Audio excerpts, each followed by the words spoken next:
চট্টগ্রামের কর্ণফুলী ইপিজেডের একটি কারখানায় আগুন লেগেছে। নিয়ন্ত্রণে কাজ করছে ফায়ার সার্ভিসের 8টি ইউনিট। বেলা 3টার দিকে ইপিজেডের একটি কারখানায় আগুন লাগে। ফায়ার সার্ভিস জানায়, শুরুতে ইপিজেডের জায়ান্ট অ্যাক্সেসরিজ কারখানায় আগুন দেখতে পায় স্থানীয়রা। খবর পেয়ে ফায়ার সার্ভিসের 8টি ইউনিট আগুন নিয়ন্ত্রণের কাজ শুরু করে। আগুন নেভাতে সব ধরনের চেষ্টা চলছে বলে জানিয়েছে ফায়ার সার্ভিস। ধারণা করা হচ্ছে এটি একটি ফোম কারখানা।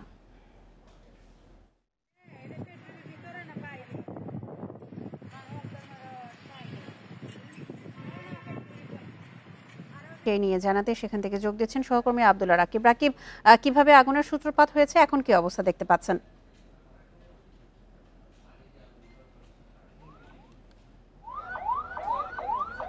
রাকিব, আপনি কি শুনতে পাচ্ছেন? কিভাবে আগুনের সূত্রপাত হলো এবং এখন সেখানে কি অবস্থা?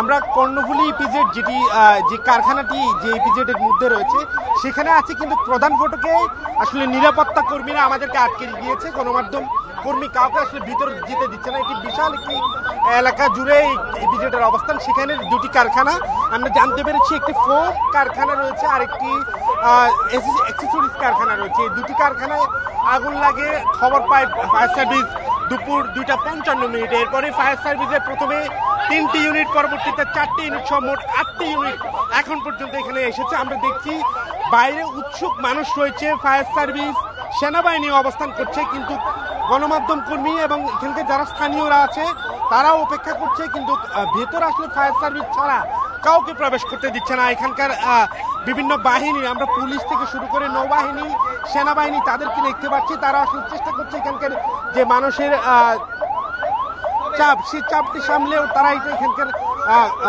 আগুন নির্বাপনের যে যারা আছে, বিশেষ করে ফায়ার সার্ভিস, তাদেরকে প্রবেশ করার চেষ্টা করছে। কিন্তু আমরা এই যে গেটে অবস্থান করছি, আসলে সেই গেট থেকে আরো প্রায় 3 থেকে 4 কিলোমিটার দূরে সেই কারখানাটির অবস্থান। যখন আসলে আগুন লাগে এই জায়গা থেকেই কালো ধোঁয়া দেখতে পায় এবং যা ধারণা করা হচ্ছে আগুনের ব্যাপ্তি অনেক বিশাল এবং আগুনের সূত্রপাত আসলে কিভাবে সেটা আসলে নিশ্চিত হওয়া যায়নি। কারণ আজ শুক্রবার, ইপিজেড সরকারি নিয়ম অনুযায়ী বন্ধ থাকার কথা, কিন্তু শিপমেন্টের কারণে অনেক সময় আমরা দেখি ইপিজেডের অধিকাংশ কারখানা ওভারটাইম দিয়ে আসলে কারখানাগুলো চালু রাখার চেষ্টা করে। কিন্তু এখন পর্যন্ত কোনো ধরনের কি কারণ কারখানাটি খোলা ছিল কিনা কিংবা আজ কাজ বন্ধ ছিল কিনা সেটি আসলে জানাতে পারেনি কেউই। আমরা চেষ্টা করছি তথ্য জানার। এখন পর্যন্ত আমরা প্রধান ফটকে অবস্থান করছি।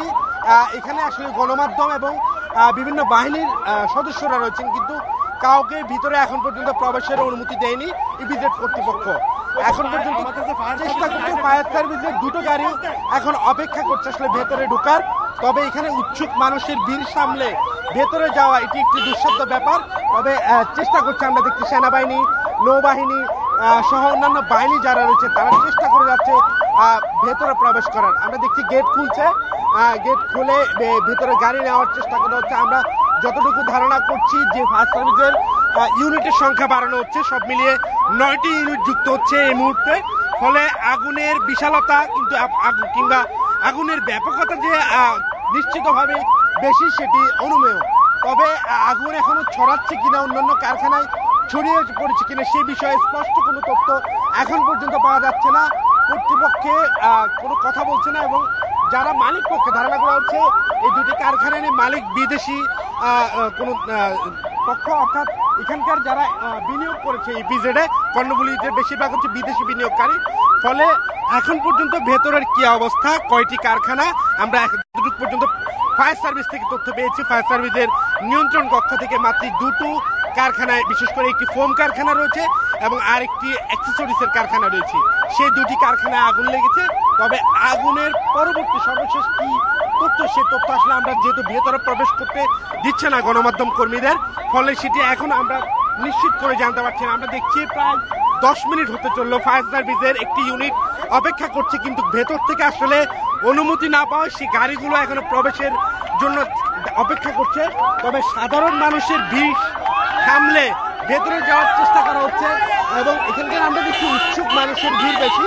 যারা এখানকারই কর্মী অনেকে এসেছেন, তাদের আসলে কারখানায় আগুন লেগেছে না সে খবরে।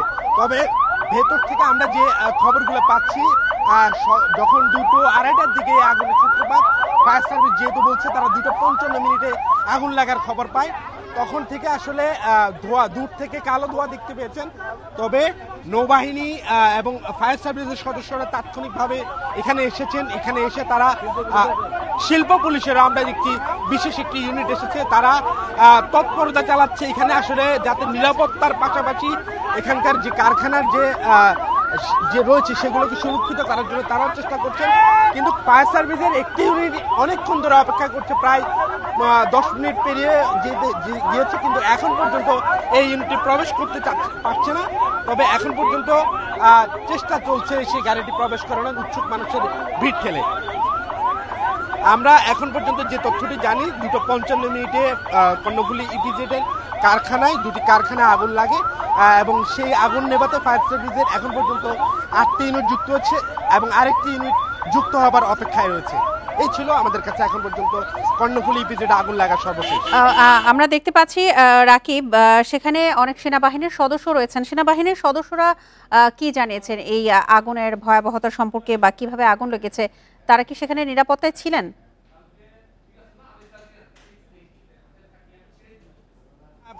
আসলে সেনাবাহিনীর যে দলটি এসেছে, সেনাবাহিনীর দলটির টহল টিম হিসাবে খবর পেয়ে, আগুন লাগার খবর পেয়ে তারা এসেছে এখানে, যেহেতু একটি বিশেষায়িত রপ্তানি প্রক্রিয়াকরণ অঞ্চল এটি এবং সেখানে নিরাপত্তার বিষয় রয়েছে। আমরা জানি বাংলাদেশে আগুন লাগার ঘটনায় সাধারণ মানুষ, অর্থাৎ যারা বেসামরিক মানুষজন আছে, তাদের উৎসুক মানুষের একটি ভিড় থাকে। সেই ভিড় গণমাধ্যমের জন্য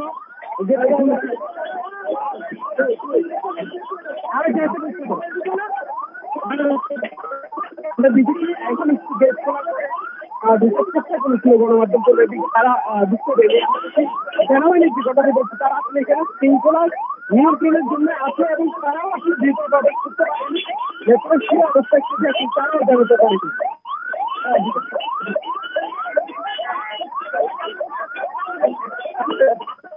আপনার কাছে জানতে চাই, যেহেতু আজকে সাপ্তাহিক ছুটির দিন ছিল, কারখানায় কি কোনো কাজ চলছিল আজকে?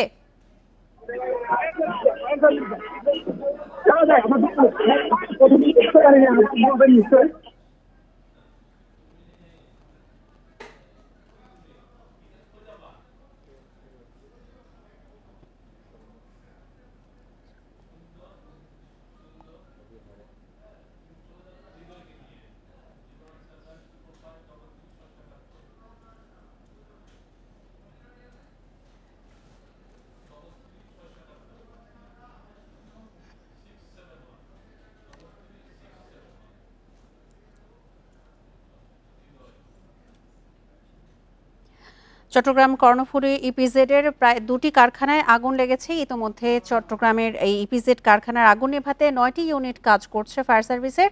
সে সব বিষয় বিস্তারিত জানাচ্ছিলেন আমাদের সহকর্মী আব্দুল্লাহ রাকিব।